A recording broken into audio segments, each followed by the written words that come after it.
राधे राधे दोस्तों, आप सभी का स्वागत है आपके अपने चैनल व्रत पूजन और कहानियां में। मार्गशीर्ष अमावस्या 2023 में 12 दिसंबर दिन मंगलवार को है। इसे भौमवती अमावस्या भी कहते हैं। इस दिन पितृ पूजन करने से कुंडली को पितृ दोष दूर होता है और अमंगल दूर होता है। मार्गशीर्ष अमावस्या की तिथि 12 दिसंबर 2023 सुबह 6:24 से शुरू होगी। इसका समापन 13 दिसंबर 2023 को सुबह 5:01 पर होगा। वहीं स्नान का मुहूर्त सुबह 5:14 से लेकर सुबह 6:09 तक रहेगा। मंगलवारी अमावस्या को बहुत खास माना जाता है। कर्ज से मुक्ति पाने के लिए इस अमावस्या पर कई उपाय किए जाते हैं। साथ ही भौमवती अमावस्या को हनुमान उपासना का विशेष दिवस बताया गया है। इस दिन सुंदरकांड, हनुमान चालीसा, बजरंग बाण आदि का पाठ विशेष फल देता है। एक नगर में गरीब ब्राह्मण परिवार रहता था। उनके घर एक बेटी थी जो बहुत ही सुंदर थी, लेकिन उनका विवाह नहीं हो रहा था। एक दिन एक साधु उसके घर आए और उस लड़की की सेवा से प्रसन्न हुए और उसका हाथ देखा। उन्होंने बताया कि उसके हाथ में विवाह की रेखा नहीं है। साधु ने बताया कि एक गांव में सोना धोबन है।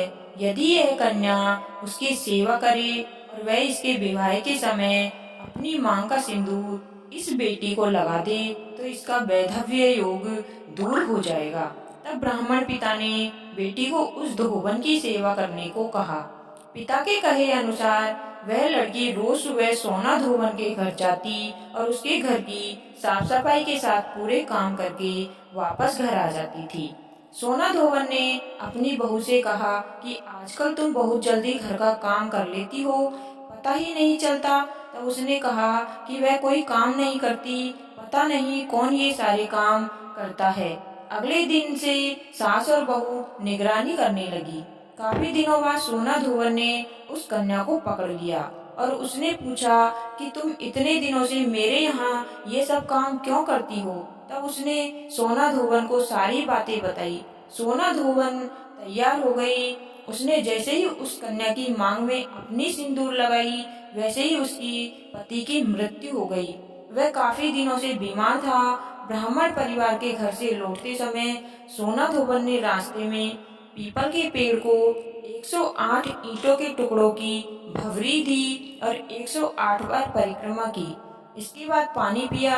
उस दिन सुबह से निराहार बिना जल पिए थी। पीपल की परिक्रमा करते ही उसका पति जीवित हो गया। उस दिन भौमवती अमावस्या थी।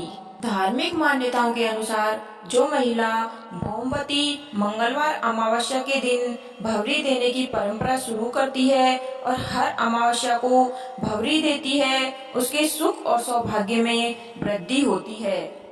कहानी सुनने वाले और सुनाने वाले सभी का भला हो, आपकी सभी मनोकामनाएं पूर्ण हो। अगर आपको ये कहानी अच्छी लगी हो तो आपके अपनों तक शेयर करें और चैनल को सब्सक्राइब अवश्य करें। धन्यवाद। आपका दिन शुभ हो।